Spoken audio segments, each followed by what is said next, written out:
হরে কৃষ্ণ। ভক্তদের শ্রীচরণে কোটি কোটি দণ্ডবত প্রণাম জানাই। আপনারা একাদশী কবে করবেন? একাদশী 11ই ডিসেম্বর করবেন না 12ই ডিসেম্বর করবেন?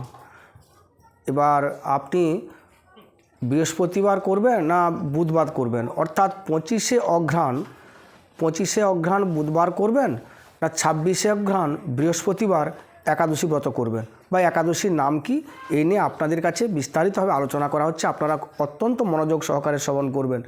আমরা একাদশী নিয়ে অনেক ভিডিও করেছি আমি, তা একাদশী নিয়ে অনেক গণ্ডগোল হচ্ছেন। নিম্নার্ক মতে পরাহে এবং গোস্বামী মতে অদ্য। আপনারা প্রত্যেকটি একাদশী এইভাবে গণ্ডগোল হচ্ছে। এই একাদশীও সেই রকম আমাদের গণ্ডগোলের মধ্যে আছেন, তবে আপনারা সবসময় গোস্বামী মত মেনে এসছেন। গোস্বামী মতে দেখবেন, গোস্বামী মতে অদ্য একাদশী অর্থাৎ 25শে অঘ্রাণ বুধবার একাদশী হচ্ছেন। 25শে অঘ্রাণ বুধবার একাদশী হচ্ছেন মোক্ষদা একাদশী। অর্থাৎ আপনি একাদশীর মাহাত্ম্য আগে শ্রবণ করুন। একাদশীর মাহাত্ম্য শ্রবণ করার পরে আপনি বুঝতে পারবেন এই একাদশীতে অনেক কিছু আপনি পাবেন। আপনি পিতৃপুরুষকে কেমন করে উদ্ধার করবেন ইত্যাদি অনেক কিছু পাবেন। দেখুন, আগে একাদশীর মাহাত্ম্য শ্রবণ করুন। ভগবান শ্রীকৃষ্ণকে ধর্মরাজ যুধিষ্ঠির জিজ্ঞেস করছেন, হে বাসুদেব, অঘ্রাণ মাসের শুক্লপক্ষের একাদশীর নাম কি, এবং একাদশীতে কোন দেবতা পূজিত হন, এবং একাদশী করলে কি হয়, এবং কেমন করে একাদশী পালন করা হবে, একাদশী সাধবা বিধবার মধ্যে কে করবেন কি করবেন না, এবং একাদশী ব্রাহ্মণ ক্ষত্রিয় বৈশ্য শূদ্র কারা করবেন কি করবেন না ইত্যাদি অনেক প্রশ্ন করলেন ধর্মরাজ যুধিষ্ঠির। তদ উত্তরে ভগবান শ্রীকৃষ্ণ উত্তর দিলেন যে, ধর্মরাজ, আপনি যে প্রশ্নগুলো করেছেন তা আপনার জন্য নয়, জগতের কল্যাণ সাধিতর জন্য আপনি এই প্রশ্নগুলো করেছেন। তবে শুনুন, অঘ্রাণ মাসের শুক্লপক্ষিয়া যে একাদশী, সেই একাদশীর নাম হচ্ছে মোক্ষদা একাদশী। কেন মোক্ষদা একাদশী হলো তা আমি আপনাকে বলছি, আপনি মনোযোগ সহকারে শ্রবণ করুন। এই একাদশী কেউ যদি পালন করেন, সঠিকভাবে পালন করেন, তাহলে তিনি বাজপেয় যজ্ঞের ফল লাভ করবেন। এবং একাদশী করলে সমস্ত কোটি কোটি জন্মের পাপরাশি ধৌত হয়। এবং একাদশী করলে, এই একাদশী মোক্ষদা একাদশী করলে পিতৃপুরুষগণ উদ্ধার হন। এবং আমি আপনাকে একটা পুরানো ইতিহাস বলতেছি, আপনি শ্রবণ করুন। অর্থাৎ শ্রীকৃষ্ণ ধর্মরাজ যুধিষ্ঠিরকে বলছেন পুরানো ইতিহাস। এক রাজ্য ছিল, সেই রাজ্যে চম্পকনগর বলে একটি রাজ্য ছিল। সেই রাজ্যে বৈখ্যানস বলে একজন রাজা ছিলেন। তার রাজ্যে কোনোদিন অধর্ম ছিল না। তিনি সমস্ত দেবতাদের পূজা পদ্ধতি এবং ব্রাহ্মণদের যথাবিধি দান সম্মান জ্ঞাপন করতেন। তিনি বৈষ্ণব ছিলেন। সেই বৈখ্যানস রাজা ছিলেন। তিনি একদা রাত্রে স্বপ্ন দর্শন করলেন যে তার পিতা নরকে পতিত হয়েছেন। সেই নরক থেকে তাকে স্বপ্নে আদেশ করছেন, হে পুত্র, তুমি আমাকে এই নরক যন্ত্রণা থেকে উদ্ধার করো। তখন সেই রাজা মনে তার অত্যন্ত দুঃখ। কেন দুঃখ? যে আমি রাজা হয়ে আমার রাজ্যে কোনোদিন দুঃখ নেই, শোক নেই, অকাল মৃত্যু নেই, কিছুই নেই। সেহেতু আমার পিতা যদি নরকে ভোগ করেন, নরক দর্শন করেন, নরকে পতিত হন, কষ্ট পান, তাহলে আমার কি শান্তি থাকবে? আমার সুখও নেই আর শান্তিও নেই।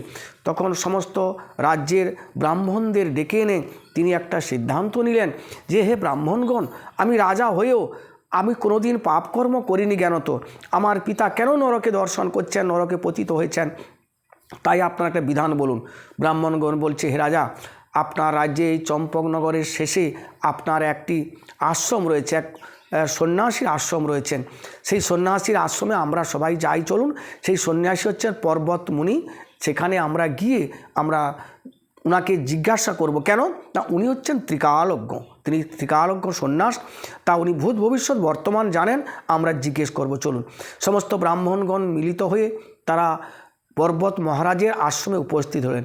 পর্বত মহারাজ রাজাকে দর্শন করে বলছে, হে মহারাজ, আপনি আমার এই পর্ণকুটিরে কেন পদার্পণ করেছেন?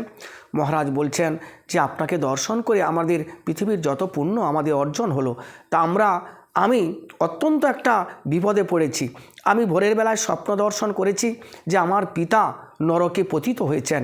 তাই আপনি কৃপা করে বলুন, আমার এই পিতাকে কি করে, বা পিতৃপুরুষকে কি করে এই নরক থেকে উদ্ধার করা যায়।